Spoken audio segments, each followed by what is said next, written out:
Hello and welcome back to the Oh No No No podcast. Silly season is finally over. We're back to the good stuff. The competitive games are here, and with a predicted heat wave this weekend, 30 degrees apparently up in Elgin. I was reading. It's the long trip up to the Highlands for Rovers. I'm your host for the preview for the game, Robbie Weir, and delighted to have joining me. Firstly, I've got Leslie Mabin, who's been on his bike, done a bit of travelling. How are you getting on, Les? You recovered? I have, yeah. I did. Just to be clear, I didn't cycle non-stop from Oban to Elgin. I'm not like one of the lunatics from GCN or something like that. I did it over a few days. I had a day of getting completely soaked, and I had a day in the woods, and then I had a day zipping along up the Great Glen and along the coast to Elgin. So I arrived a bit ahead of the game, but that will teach me to come out with knee-jerk reactive nonsense after a bad result in future. But no, I had a great trip, and was fortunate enough to be welcomed inside and given a chance to see a wee bit of the ground and get out onto the pitch with the staff at the ground when I was there. So thanks very much, guys, for that. And yeah, all the best for the season. I still hope we pump you at the weekend, but all the best for the season thereafter. But no, legs are back to normal, and looking forward to talking about the upcoming game. Yeah, a tremendous effort. We both condone and condemn knee-jerk reactions on this podcast, depending on how we're feeling at any given point. And we've got a bit of a returning figure here. We've also got Craig Smith, supporters liaison officer, returning back to us. How are you getting on, Craig? I'm not too bad. We were just talking off before camera there. Ian Murray was in charge the last time I think I was on, so it's a pleasure to be back on, guys. We were in a title race at that point. So, yeah, just to kick off with yourself, Craig, how's the role of supporters liaison officer going for yourself? Obviously, you and Nicola Forrest have taken up the mantle over the last year and a bit. How have you found that? Yeah, it's been, let's say, last year was kind of a bit of a kind of transition for everybody, really, and kind of coming into their own, feeling our way. But I think over the summer period there, we've had good meetings with the board, especially Dean McKenzie as well, about how to take things forward. So hopefully we'll see a few initiatives kind of coming forward this season, and hopefully myself and Nicola are a bit more known to people as well. So feel free to get in touch with anything if there's any issues or that. As usual, just the door's always open type of thing. That's what we're trying to kind of push here. So yeah, it's been good. Are the initiatives under hush hush at the moment and the big announcements, or is there any podcast exclusives? Some of them, I mean, we've been talking about various things. Obviously, disabled access, for example, has been one of the things that we've been looking at, and there's some clubs are doing it really well. Other clubs didn't do it as well, such as a certain club along the road, but who shall not be named.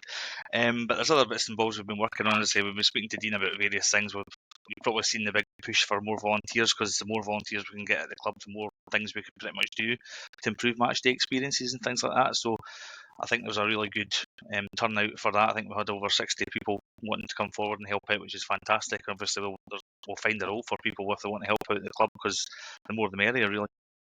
Yeah, it's brilliant to hear that. I feel like Rovers as a club, we know very much the importance of volunteers. We've seen it before in terms of the circumstances. So for yourself and Nicola, just in terms of the role as supporters liaison officer, what's been going on throughout the summer for you two? Like I said, we had a really productive meeting with the Wraith Forum and the board of directors, who were fantastic to kind of put that together.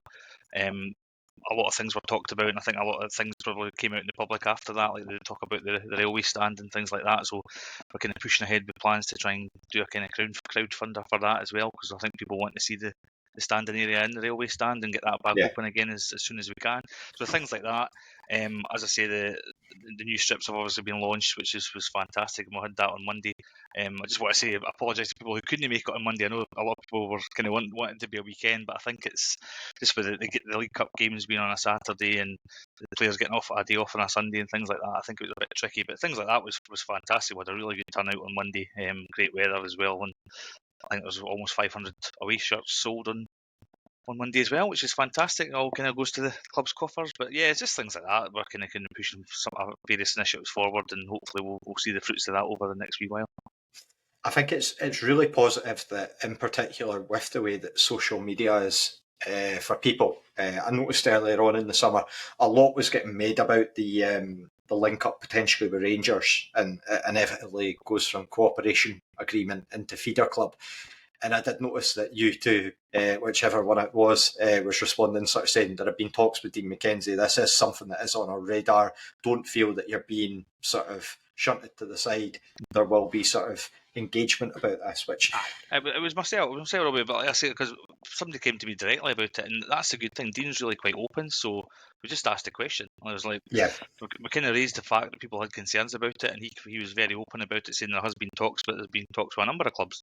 It's not just Rangers, and if anything was to be taken forward, it's got to be right for Wraith as well. So, and again, that's one of the good things about the SLL role. I think it goes both ways. It's not just, as I say, we're not a mouthpiece for the board at all. We are supporters. We want that's nothing our better job. for the We're the club, mouthpiece for the board. exactly, and that's why we listen every week, just to make sure we're kind of in tune, We're all gulping nervously, expecting the board of directors to contact us. But no, in all seriousness, it is it's a positive that you look at the way, in particular. I mean, Hamilton are the prime example. I'd noticed that again.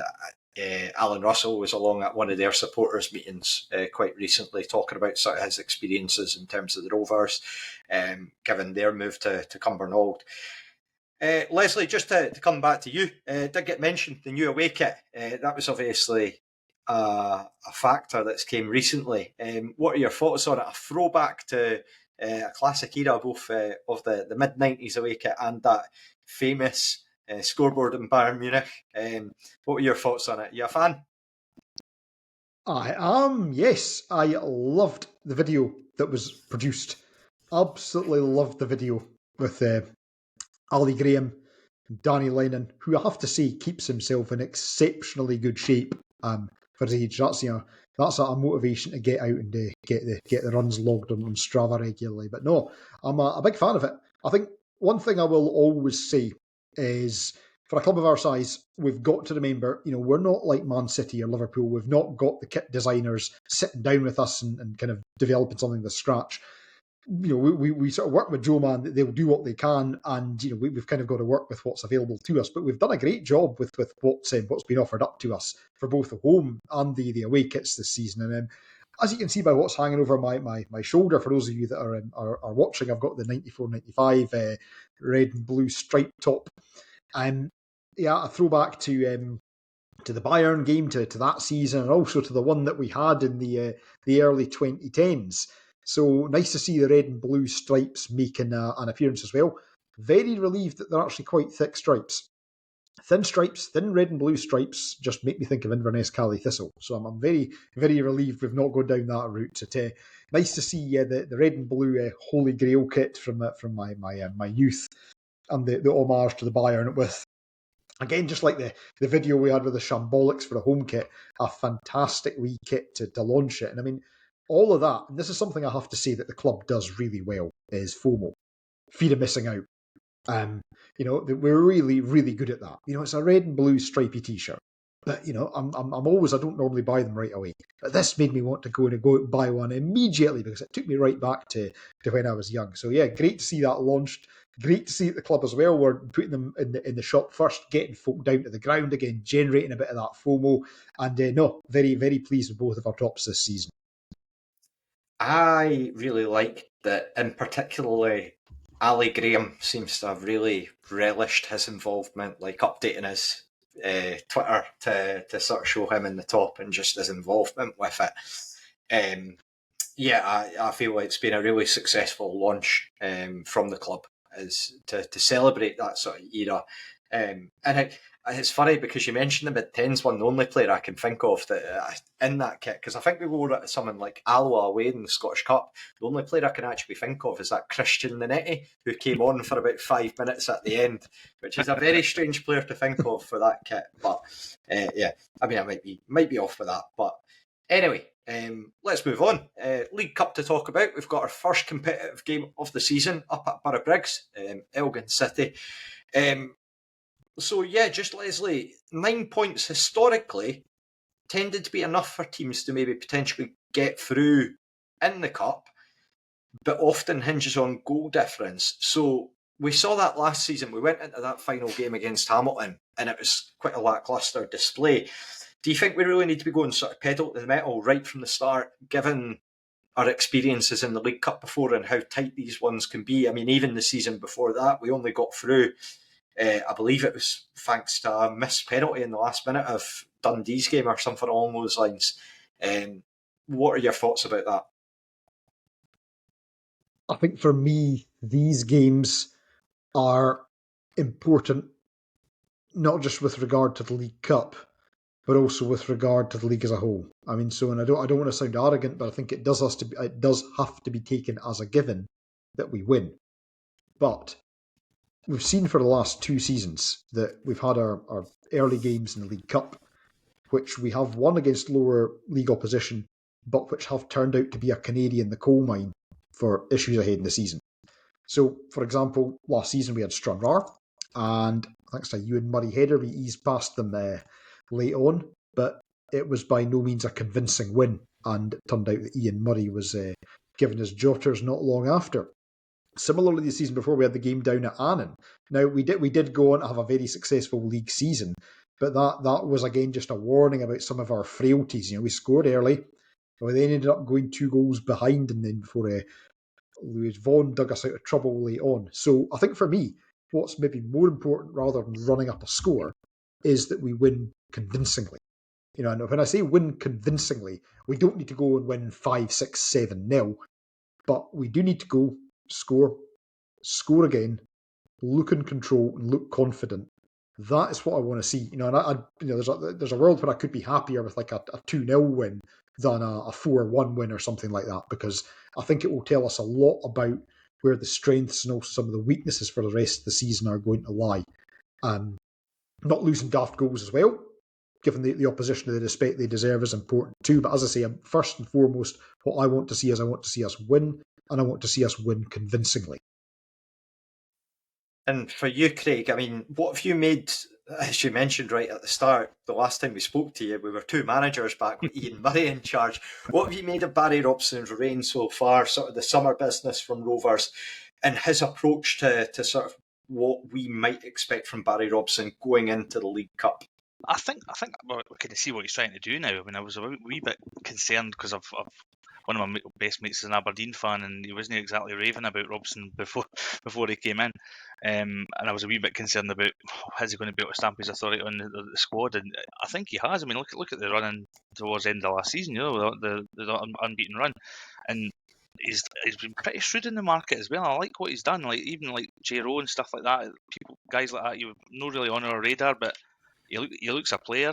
Chin looks like he's going to be a cult hero. I think he certainly looks like a handful. Certainly the game I saw him against Alloa last week.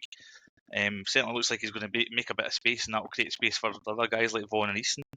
McMullen's a great signing as well, and obviously getting Easton tied down. So yeah, I'm kind of chuffed. I'm kind of optimistic about the season ahead, and I think Les is right. I think I don't know what to say. I'm not fussed about the League Cup because we are obviously financially we want to get further, want to get a good draw, and we'll go as far as we can.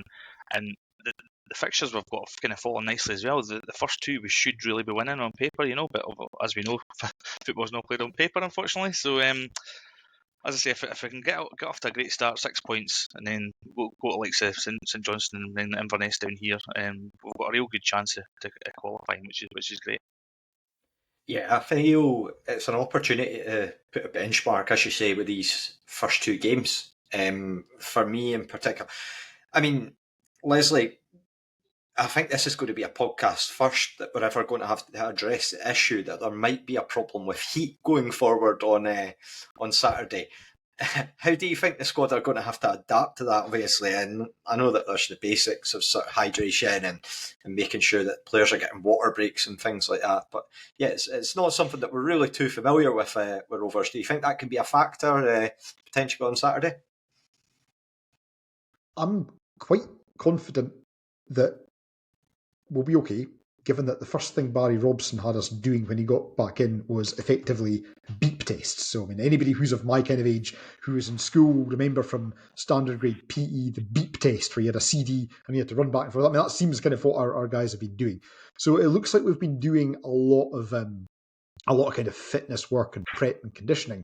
As you say, though, it's not something that most of our squad will probably be used to playing competitive games in.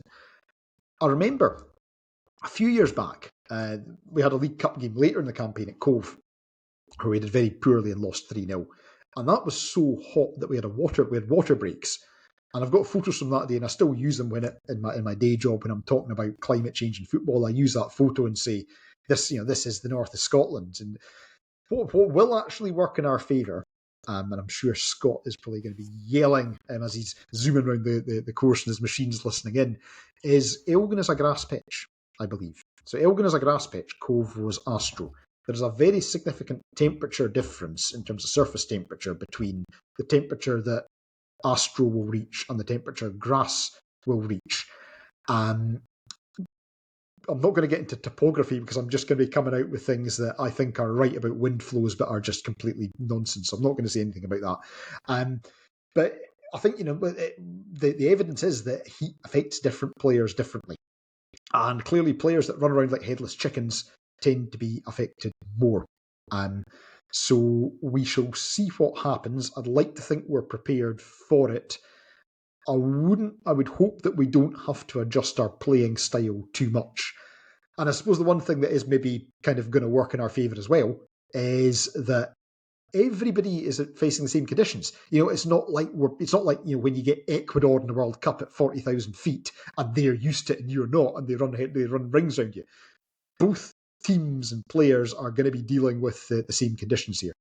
Just going to carry on with one thing. I don't know if this is going to get picked up on the recording, but my camera was flickering red and blue, and I don't know if it was zooming in and out or what it was doing. So if you see something when you're watching on YouTube, don't worry, this is an IT glitch. It is not Rory and the guys putting subliminal messaging in getting to get you to buy the away kit. It's an IT glitch, and it is no more. You have my word.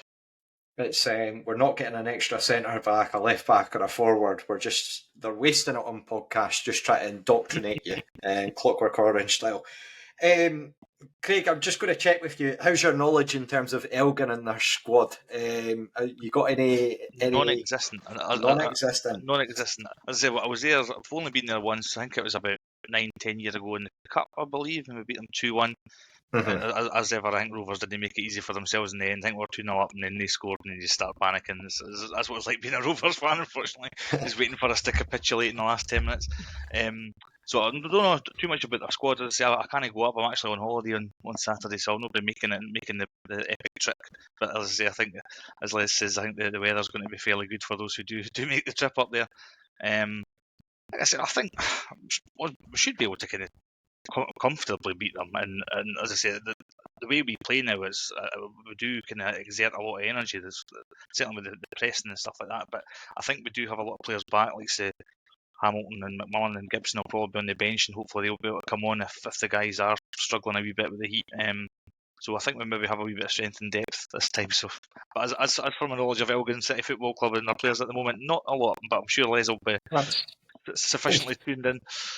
I wouldn't expect your mastermind subject to be followed on that if you were ever going down that route, Craig. But yes, I was just going to say, sort of my question was more going to be about Rovers, whether they could potentially reap the benefit, and I mean I'll turn it into a sort of quasi response for you.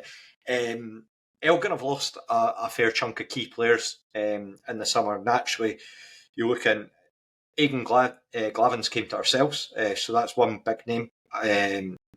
Weirdly enough, a few players have all had sort of viral moments.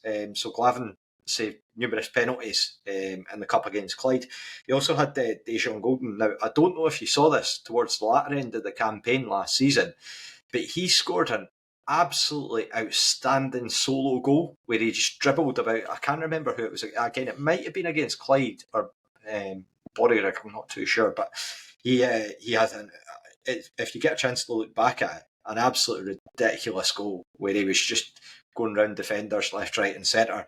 And then you've also got the centre back, Jake Dolzanski, who's away to Forfar, so he's left for a sort of divisional rival. So hopefully Rovers can maybe capitalise on a degree of unfamiliarity there. Leslie, you were sort of saying that you had done a little bit of research before jumping on.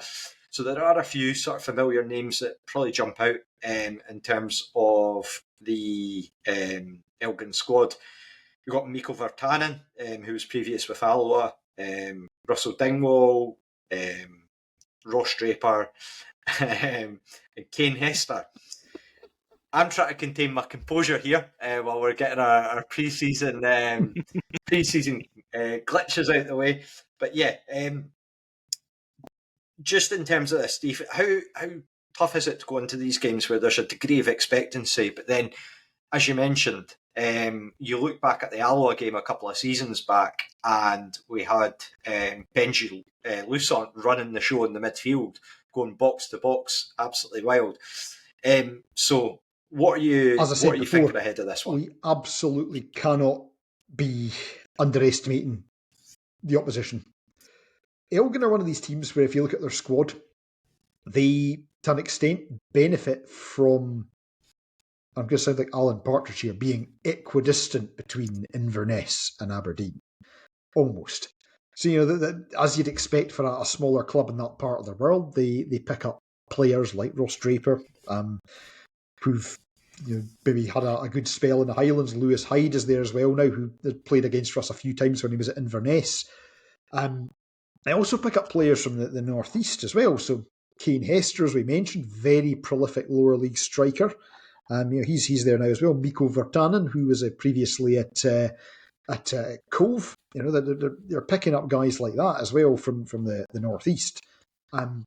So there's a good squad, a good squad of players. Somebody that did catch my eye as well last season was Russell Dingwall, who again has a family connection to the Rovers, and his brother Tony Dingwall did play with us a number of seasons back when we were in League One, and he finished last season strongly as well. So they've lost players, but there's still a good core of guys there. And interestingly, made a couple of interesting additions over the summer too. So Josh O'Connor, a son of Gary O'Connor, he's signed for them. That's an interesting one because for two reasons. Interesting because it was effectively made out that he was going to East Kilbride, so we could have a bit of a grudge match coming up in the group a bit later. Also, he was somebody that I actually would have fancied us going for, maybe as a one for the future, or a prospect for that at some point. But he's rocked up at Elgin instead, and you would imagine, he's a good player. If I remember rightly, correct me if I'm wrong, I think, was he not at Airdrie before at some point? Yeah, he was at Airdrie for a bit. And so he's played at a higher level. So you'd imagine if he's going to Elgin, he'll be going there to start and going there to score goals. So, yeah, they've absolutely lost players, but they've also picked up a good number of experienced pros and some kind of exciting younger players as well. So not a team that we should be looking for we should be expecting to just walk over.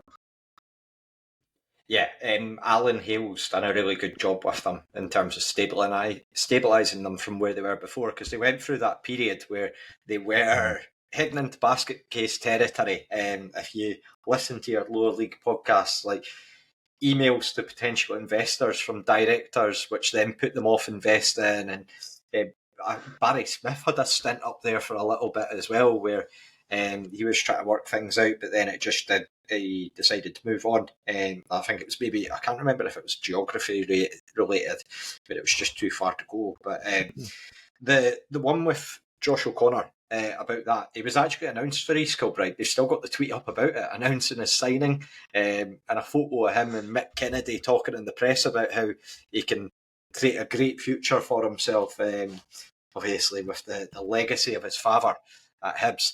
So yeah, a very strange situation there, and yeah, just going into this one, Elgin not to be underestimated. We all know how difficult these League Cup games can be, but with that at the same time, I don't think anyone should be sitting with Rovers saying that we shouldn't be winning the game. I think we should be winning the game, but it's going to be a tricky task. What we'll do is we'll take a quick break, and after that we will come back, look at everything from the Rovers side, and we've also got a should mixed or should Dargo, because we've not had one of those in a wee while, so we will be back after a short break. Blair. Yes, mate. You're a man. Yes. And you have thoughts and feelings and emotions. Yes. Are you good at talking about all that stuff? Well, I try my best, but I don't know. Probably not as much as I should. I'm the same. I feel better after getting stuff like that off my chest, but I don't do it anywhere near often enough. Have you heard about Andy's Man Club? They're brilliant. They create a safe space for men to sit down and talk about the important stuff. And they do it right across the country as well. Yeah, exactly. They've got more than 200 meetings across the UK, and it's every Monday night at 7 o'clock, including one at Starks Park. And if anyone wants more information on it, they can go to andysmanclub.co.uk or search for Andy's Man Club on Facebook. It's okay to talk, and now we're going to get back to talking about the Rovers. Okay, welcome back to the Oh No No No podcast. Now, firstly, before we go into Rovers related matters, I did want to give a bit of a shout out to Liam Wilson, who's actually one of the first team scouts for the Rovers, who is doing a sponsored walk later on this month. He's walking from Forth Valley Hospital to Simpsons at the Edinburgh Royal Infirmary, which is going to be 40 miles in total. He is doing a bit of a fundraiser for that, so he's got a Just Given, I believe, sort of page set up. What I'll do is I'll put a link in the show notes if you are interested for a bit more information about that. But yeah, obviously, as Rovers fans, we really want to support our own. So if you do get a chance to check that out, feel free to take the time to have a look. So yeah, let's have a look at the Rovers. Speaking of them, do you think just with the League Cup starting early, do you think for teams like Rovers that you've just kind of got to accept that your starting squad's a bit incomplete? Because I've followed a bit of the chatter online, looking a bit of the discussions, sort of talk about how we're still needing to supplement the squad with maybe a few signings, people maybe looking at 3 or 4 more bodies. And we've all had all the indication in the press.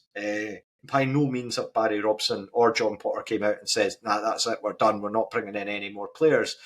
But do you think with the League Cup, you've just kind of got to accept that because it starts so early, that you've, with teams having loanees potentially at top level clubs that might want to keep a hold of for pre-season camps, do you think you've just got to kind of accept it's part of the game nowadays?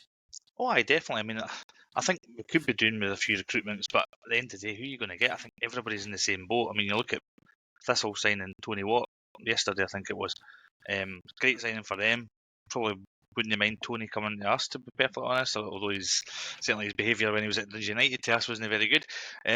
But players like that, they're no 10 a penny, unfortunately. So I think we'll maybe have to look at the loan market when it kind of does open. But like you say, we've got a no bad squad at the moment now. I think there's players coming back. Let's say you're forgetting about like Callum Smith and stuff like that as well. He'll still come back up like a new signing when he comes back, you know. And he's the kind of guy that is obviously playing the Robson way. He's just really, really energetic and just full of run. So I will probably have to make do with what we've got. But like I say, I think we've got a no bad squad looking at it, and there's players on the bench, and it was good to see some of the young guys getting a kind of start and coming on over the friendly games, the last 3 friendlies, obviously Alloa, Falkirk and things like that. So we're not in too bad shape. Honestly, I think in an ideal world we would have a few more signings, but again, it's all down to finances, and everybody's in the same boat. There's kind of scrambling around at the moment, and I'm kind of glad that we've kind of done our good business anyway, early. Yeah, I was talking about Tony Watt. I actually caught a bit earlier that got shared, which was a bit of a discussion. Apparently, I don't know how common sort of public knowledge this is, but see with Stuart Kettlewell being at Motherwell before he resigned, apparently he was basically in discussions with Jim Goodwin. Like, how do you control this guy? How do you go, like, because he was apparently just away with it. Seemingly based on what I've read. But yeah, he's congratulating himself on his deal from his own sock company, which seems a very peak Scottish football stuff to do. But I mean, I do like Tony Watt as a player. I think he'll be a good addition for Thistle. He's last time out in the Championship, by no means a slouch. I think he got like 13 goals and 9 assists, maybe something along those lines, similar figures to that the last time he was out. And we'd sort of discussed it in our group chat about how he's coming in now as the main man. He's not got a Louis Moult or a Middleton to basically compete against, or a Kai Fotheringham. He's going to be going there as sort of like recognised number 9, but less about Thistle. We'll park that until we play them. Leslie, where are you sitting on the left wing back situation at the moment? Josh Mullen currently holding his own in the position, being that utility player that is somehow turned into with Rovers. We've kind of morphed them. We kind of do this with players. We come in and then they end up all over the shop in terms of where they're actual positioned on the pitch. What are you making of that move to switch Josh Mullen into this utility wing back, playing at left wing back while we're waiting on Lewis Stevenson's return from injury? It's not something I would want us to make a habit of. I don't want us to be going into our third season in the row where we are spending large parts of the seasons playing somebody that is not a defender in defence. It's a very tricky one, though, because in an ideal world, if Lewis Stevenson is fit, you imagine he starts and probably plays every minute of every game. So you're really looking to bring somebody in who is going to be able to play that left wing back role on the odd occasion when Lewis Stevenson isn't. So you're probably not going to be you're probably not going to be able to get anybody in who's going to want to do that and who's going to want to sit on the bench. Equally, though, it's maybe not a great reflection on some of the other players that can play in that position that Josh Mullen, who's very good but maybe does use his right foot quite a lot, is being used in that right wing back, that left wing back position. To use my favourite analogy, it's not PES 6 and we're not doing what I used to do with Newcastle, which was a back three with Michael Owen as a left wing back sprinting forward and cutting in. I don't think we're going to be doing that with Josh Mullen. But I think it does show, and it's a real kind of plus point against Josh Mullen. Barry Robson clearly trusts him. He clearly trusts him a lot to go out and do a good shift as a stand-in left wing back. And he's been pretty flawless in the games he has played for us. So I'd have no issue with Josh Mullen starting there for the kind of early stages of the League Cup. I would like us to bring somebody in. Ironically, probably somebody quite like Liam Dick. Somebody who could play, on the left side of a back four or on the left side of a back three or at a left back position. But again, as I say, if you're bringing somebody like that in, you're effectively bringing them in on the understanding that they're going to be on the bench most of the time unless there's an injury or a suspension. So, I don't envy Barry Robson and John Potter trying to figure that one out. Yeah, Ayr United at the moment seemingly going for all the left backs, given that they've got Scott McMahon, they signed Liam Dick, and now they're apparently after Hope, who's at Derry City, who's now the latest looking for a return to Scotland after Paul McMullen and Don Thomas. So, yeah, I feel that for Rovers it's a tough place to be at just because, as I touched on before, the loan market's not really kicked off. Nobody really knows with the cooperation agreements because there's not been any confirmed in the Championship to my knowledge yet. The only one I've seen is Ayr United saying that they're linking up with East Stirling to send out youth players. But other than that, St Johnstone have made a sort of commitment that they're not going to use it. Every other team sort of sitting there and it just feels like they're all just biding their time. The only other one I'd really seen was Queen's Park potentially linking up with Celtic. So time will tell as to what's going to happen with those. But yeah, with your loanees, because typically, the last few seasons we've had a few players from down south as well. You never know if you're going to get a younger, like Conor O'Riordan figure coming out of the woodwork and just being able to kick on. But it's just very hard to see at the moment. But again, things can take unexpected turns. You look at Finlay Pollock last season, and I think in January, a lot of people would have just been happy to send him back to Hearts. And then the second half of the season, we're all gutted when he's out injured. And I think he would have made a real difference towards the end of the last campaign. Had he not fallen foul. But on Josh Mullen, I should say, too many Joshes, full in on the propaganda. As soon as I'm seeing the Jagalytics tweets coming out from Steve Clark, who's on Draw, Lose or Draw, the Partick Thistle fan who does a lot of the data analysis, automatically, as soon as it's midfield stats, I'm looking for Josh Mullen, and I'm like, just to continue to hammer home the points and just sing his praises, because I do feel like he's an underrated Race Rovers player who deserves a bit more credit for the work that he puts in for the squad. Yeah. Craig, just Lewis Vaughan's obviously started pre-season really, really well. Rovers put up a graphic earlier on today. Simple enough. 3 games, 3 goals. Are you hopeful that this can continue on for the campaign? Just seeing him more like he was a couple of seasons back, where he obviously certainly would terrific. want to see him back to his best. I mean, the injuries must have been so frustrating for him last year, and mostly it was just such bad timing as well for him. But getting a full pre-season in and getting the games and getting the goals, it's only going to, it's only going to stand him in good stead. I mean, let's face it, the goal he scored against Falkirk was about 2 yards out, so let's face it, sorry, Alloa in the friendly, it was about 2 yards out, so expect him to score those goals. But again, it's just seeing his movement and seeing him work with the players. And as I say, I said earlier on with Richard Chin coming in, I think his movement is going to create a lot of space for Vaughan and like Easton to kind of do a bit more, and hopefully we'll be able to finish some of those chances. And like I say, we get Hamilton back as well. See how those two link up. We could have been doing Hamilton back at the start of the pre-season just to see how those two would kind of gel together at the start and hopefully hit the ground running, But like I say, it's great to see for Vaughan especially, and long may it continue, and hopefully he continues with a few more goals on Saturday. Fingers crossed. Yeah, I mean, speaking of propaganda, I'm full on the Jack Hamilton hype train for this season, injury free, and hopefully he can, as soon as he gets the game time, I'm really hopeful that, particularly when you think of who we've brought in, we've retained Dylan Easton, and to bring in Paul McMullen, who's got a really good record of being able to set up and provide assists. You add in your J-Ro, Richard Chin, just really optimistic that we can go. And I mentioned it before, but one of the main problems that I feel like that we had at the start of last season, that we're just really flat going forward, very little in terms of pressing teams and being able to, naturally with a Barry Robson team you're expecting a sort of higher press, but just last season it just felt very flat, and that we would go side to side and then back. Whereas this season, I feel like I'm optimistic and hopeful that we'll be a lot more going for the jugular, and that I feel like as a supporter, that's what you want. Just a team that will go out and cause problems. I'd like to see us have a few more shots this season as well, Robbie. We didn't have a ping.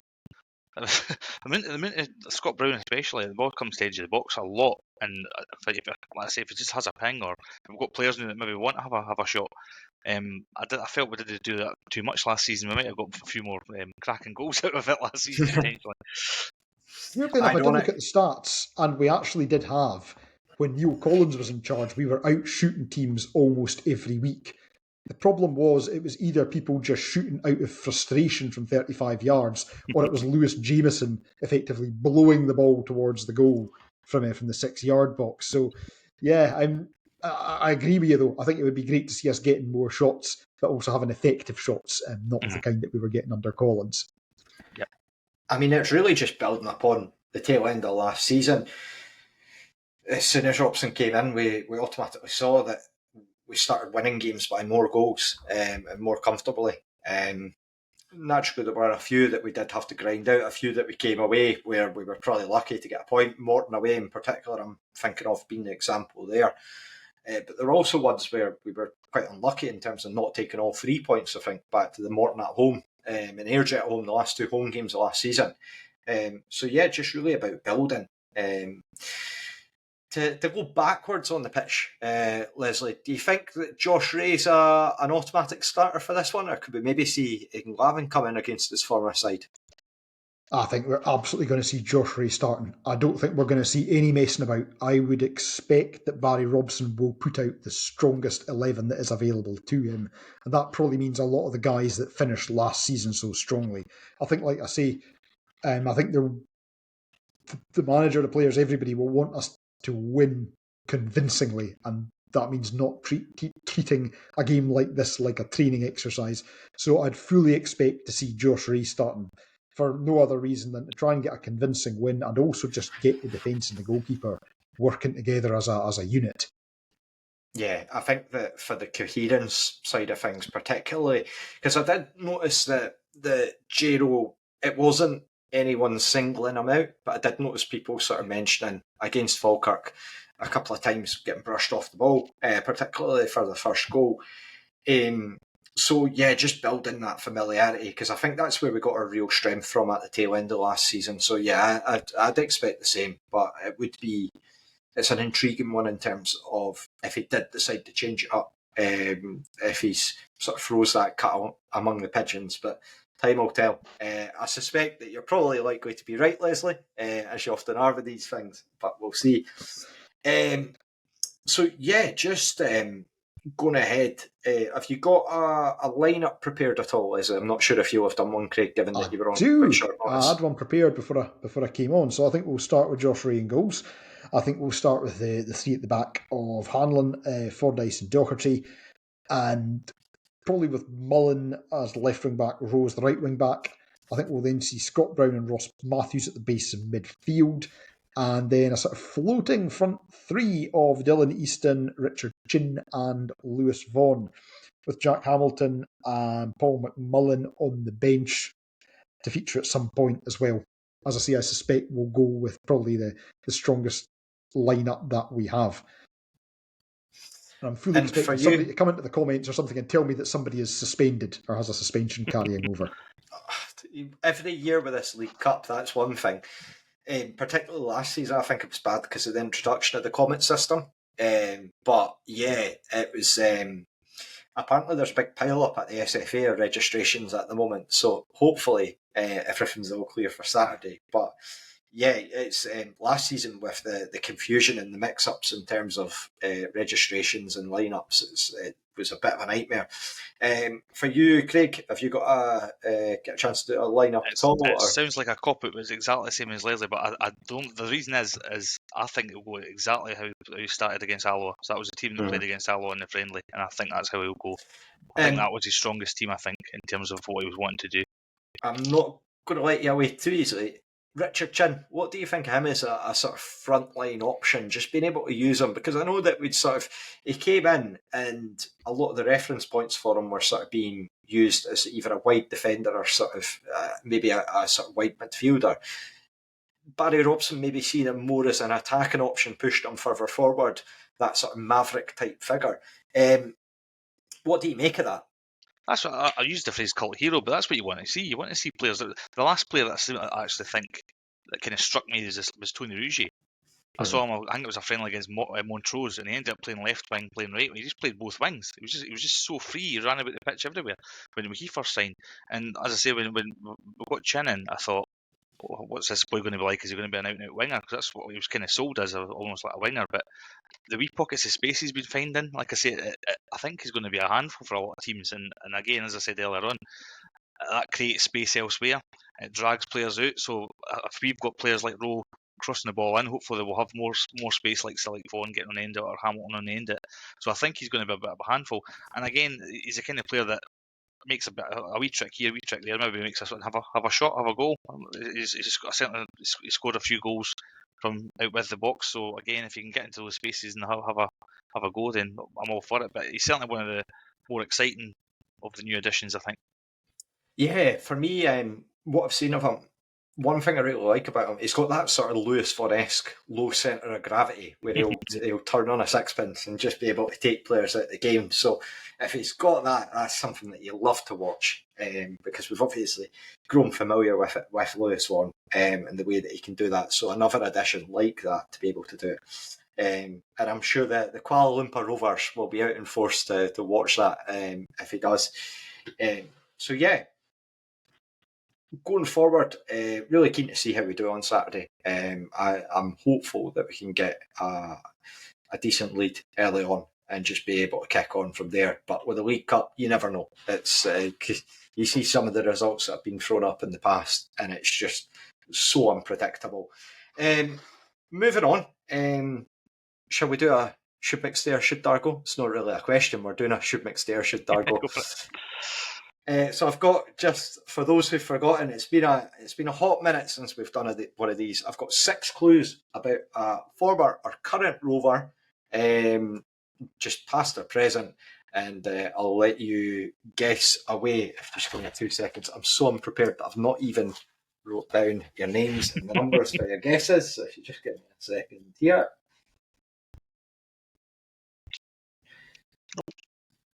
Okay. So, clue number 1. I am a midfielder.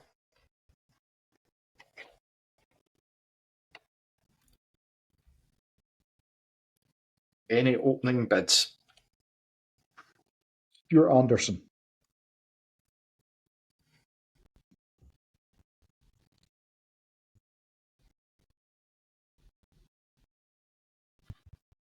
Davy Kirkwood. Very quick.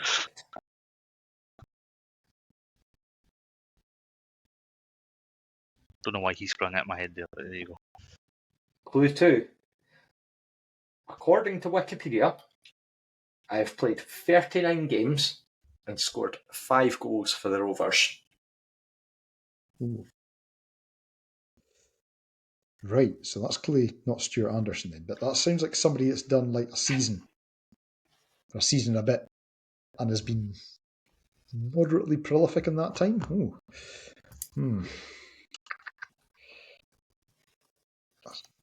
39 games and 5 goals.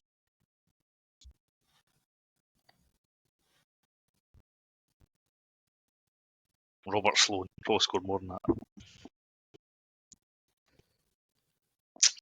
I'm going to go with, I'm going to pinch what Craig had talked about just before this. Tony Rougier. Right.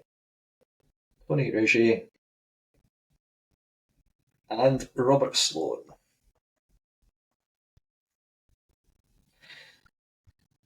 Clue number 3. I have won the First Division title 3 times.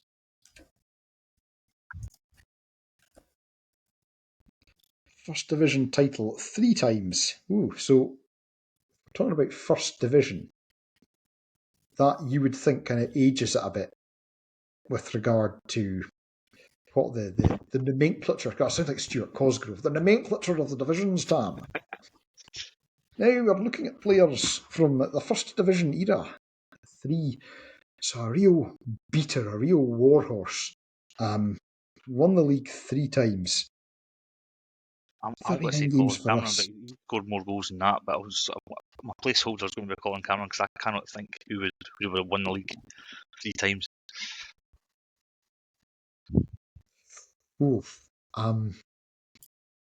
Craig is extremely efficient at guessing, and it's removing a lot of the thinking time that I have. So what you've got going around in my Take head your at the time, moment is Les. you've got Take your time. the Who Wants to Be a Million. Now, the one thing that radio producers hate is dead air, so I'm trying to avoid the dead air. So 39 games, 5 goals, won the First Division title 3 times. I think he probably played fewer than 39 games, but it sounds like a real kind of First Division jobber. I'm going to go with the boy McGuffey that we had. Craig McGuffey. Thank you for remembering his first name. I couldn't remember if it was Ryan or Craig, or if there were 2 of them and I'd got the wrong one. Ryan McGuffey was the ex-Gretna player. Sorry for my encyclopedic knowledge of Brilliant. football That's coming out. brilliant. I was just going through my list of team sheets here. What I've seen in the past because I remember his name. But aye, so it was great. Right. So, clue 1, I was a midfielder. Clue 2, I played 39 times for Rovers, scoring 5 goals according to Wikipedia. A 3-time First Division winner. Clue number 4, Blair screaming in Florida for his era question. He's going to get it. Jimmy Nicol, Mark 1. Ooh. Oof. That is an yeah. 39 games, 5 goals. Jimmy Nicol, Mark 1. Yes, so we are going back to the era of the stripes. The stripy tops. Oh. Jimmy Nicol, Mark 1. Won the First Division title 3 times. 39 games, 5 goals. You know, Mickey Cameron might actually not be a bad shout, Craig. It might not be a bad shout at all. I think he might have played more games for us than that, right enough. Yeah. But actually, Davy Kirkwood is also not a bad shout by the same token. That's also really not a bad shout either. He didn't score many goals, Davy Kirkwood. I remember a cracker he scored at Broadwood in a cup game. Aye. Number 5, which I'll give you in a moment after you've had your guesses for number 4. I'm going to warn you now. This is a brilliant bit of trivia for clue number 5. I was particularly. I'm sticking with. I'm gonna stick with my theft of Craig's intellectual property. I'm going with Tony Rougier. And for you, Craig?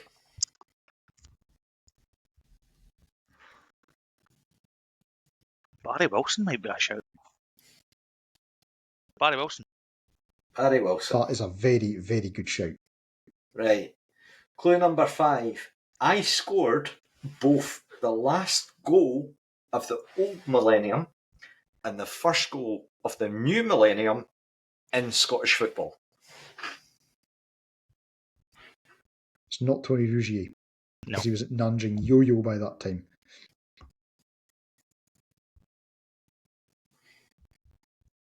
I'm completely snickered now. Absolutely snickered now. I think it's Barry Wilson. I think you've got it, Craig. I think that's Barry, because he was at Ross County for a while as well.